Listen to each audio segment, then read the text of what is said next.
for his business properties. This was seen as a nuisance. And in addition, football, soccer, was also banned during this time. Oh, wow, that's a bummer. Well, that's no fun.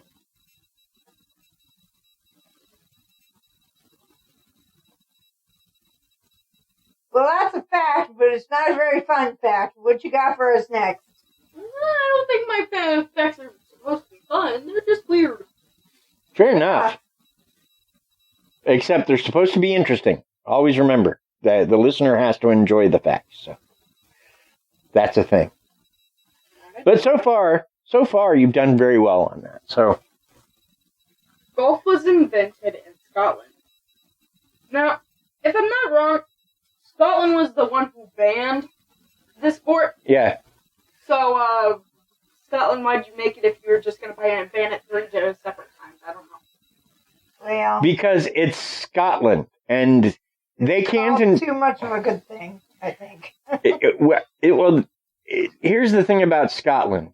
If there's something that everybody enjoys in Scotland, they think it's a bad thing, and they all, like, the government says, stop doing that.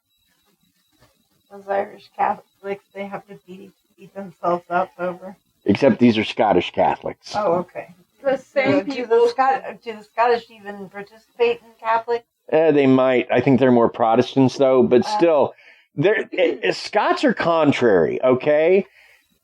If it's bad for you, they want to do it. It's like Scots and drink, okay? Scots will drink you under the table because they're good at it. But, and I might, mind you, these are stereotypical, so this isn't true of everybody. Let's not be rude. My phone is going to die. Okay, go. Do your thing. Sorry. Sorry. It's not your fault. She should charge her phone. I never laid down. Anyway, go ahead. Fact number 2. Fact number 2. Golf was invented in Scotland. Now, I've already mentioned this, but the same people who banned golf were also the ones who created the sport. Scottish people invented golf in 1457. No one truly knows the earliest days of the sport. The most accepted theory is that the game was created during High Middle Ages. Even though golf was played publicly at first, people in the country created golf courses and clubs. This is why both are still prevalent today. Very nice. Number 3. Tiger Woods made his first hole at 8 years old. Yep, he sure did. I actually remember that.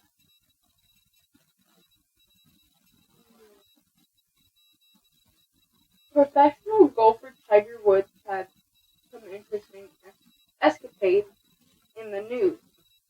But one fact is that for sure is he's an amazing golfer. Tiger Woods took an interest in golf at only 6 months old. His father started teaching him at 2 years old. He regularly practiced and made his first hole-in-one at only 8. Wow. That's cool.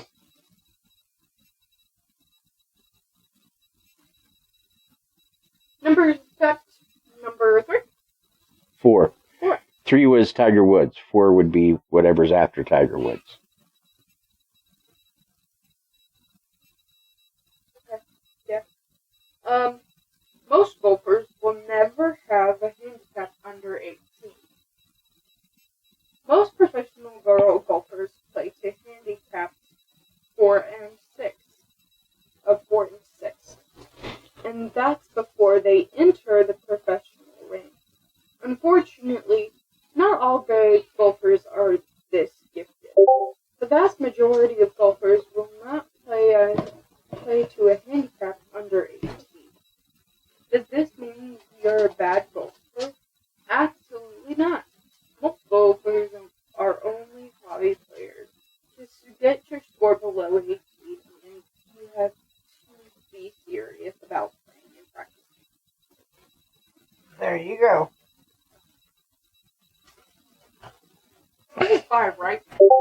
Yes. This is 5. Fact number 5. Yes, ma'am. Here it comes. This is it. Number 5. Okay. Yeah, I'm just saying that these have gone by fast. They whizzed right by you, just like a golf ball or something. The first round of women's golf was played in 1811. Wow. It took them a while to let the women play. Fourth history of Misogynistic. misogyny. Misogyny. Golf is no exception. That's why the first round of women's golf took 400 years after the sport was created. The first round was played in Mecklenburg, Scotland. In 1867, the first women's club was developed from here. Women's golf has an outstanding history. Like every sport, women still struggle in the world of golf, but the golf course is becoming friendlier to women. Awesome. So, Is this you telling us you want to be an all-pro female golfer? no, Oh. you will never see me go into golf, and here's why. There's a 1,205 to 1 chance of making a hole in one. Wow. Or 12,000, sorry. Can you imagine how many balls have to be hit then for these professional players to get these hole-in-ones in tournaments? Can you imagine how many balls they hit? Can you imagine how much they practice for that? How much people practice in order to get that in a hole? Like, I know when you don't think about it that much, it seems small, but when you actually think about it, you need to know how much they have actually practiced in their life in order to get to that spot that they are in that current situation.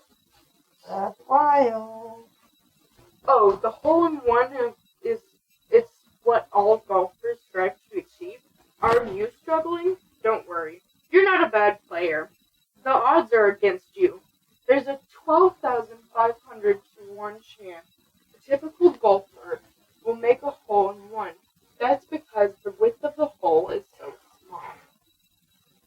Even professional golfers can go their whole career without making a hole-in-one. Wow. So yes, even professional golfers that have been golfing for years on end have a small chance of getting it into the hole because the hole is so small. Shush! Because the hole is so small. Because it's such a small hole. Yep. Mom! So dirty-minded. No, I didn't think she said anything dirty. I would imagine that there is I feel like there is a actual name for the hole that the golf ball is supposed to go into. I feel like I remember learning that when we studied golf in school, but I can't remember what it is. I think it has a different name other than just the hole. I could be wrong. No, I don't know. I'd have to actually study about that. And, while I get into things very easily, like, I can look into drawing for a couple days, and I'd be like, ooh, I want to draw this way. Or I can look into how paper mache is made, and then I'll want to do that for, like, a week or so. And then I'll move on to a new hobby each and every time. Love doing that. However, I need to get into golf, and I need to read about it, and I need to, want to play it in order to learn enough about it. I gotcha. And you're not so inclined. It's not that I'm not inclined, it's just the fact that I would find it I'd spend some money on it, and then I would never touch it again. Gotcha. Like, it might be a rotation at some point, but other than that, if I don't like it enough to play it or something, it's not gonna be worth my time. Some things I don't think are worth my time, but they end up being worth my time because I find them in my future, and I'm like, ooh, I remember this. I wonder if it's any good. And then I redo it. I redo that cycle of, do I like it or not? And then I choose yes or no. I spend some money on it or something. And that's just my hobby for a while. That's why when I have papers and classes and stuff that is to ask, what's your favorite hobby? I don't know. Because I literally can't choose. You just say crafting. Crafting. You know, yeah. Kind of all encompassing. Play sports before, but I'm not interested in doing team sports. Well, I think team sports are cool, and if I tried hard enough, I could do them. It's just people. People are hard to work with sometimes. That's true. And that's just a human thing. Anyway, this is not me talking about my and Krista's feelings. This is me just trying to take up time for some reason. Let's move on to the Pukwudgies. Okay, I can do that. All of the Pukwudgies. Thank you, Crystal. And those were awesome facts, though, really. Yes, that was learned amazing. Stuff that I had no idea. I didn't. I slipped it in there. No one noticed. No, I noticed that how unlikely it is for you to get a hole in one. So, let's talk Pukwudgie folklore here. The Pukwudgies were a creation originally, they think, of the Wampanoag people. And originally they were kind of the devils of the Wampanoag culture. They did their best to keep humans quiet and small and not doing very much. And so it was the Wampanoag creation myth where a great person of the Wampanoag has to deal with them. And so he'll go and he'll chase them off for a little while. Well, eventually he got married, and he was a lazy guy, so he'd send his wife to do it. Well, eventually the Pukwudgie got away from her, and they got away from him, and thus they are now everywhere, according to the Wampanoag. I see. So they're tied very much. In other words, Pukwudgies originated from A Wampanoag creation myth. But you're probably going to say something else. Well, so in other words, a Pukwudgie originated from a husband wanting his wife to take over his chores and his wife screwing it up? Yeah.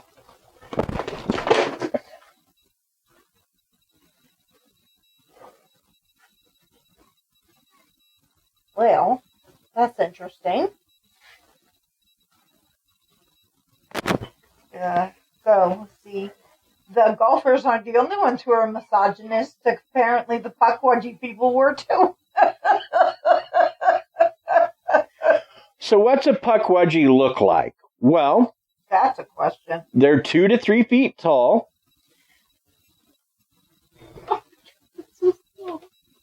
Right? 2 to 3 feet. I'm not trying to call them midgets, but They're little. They're little. Their features resemble those of a human, but with enlarged noses, fingers, and ears. Big ears, big noses, big fingers. Their skin is described as being smooth gray, and at times has been known to glow.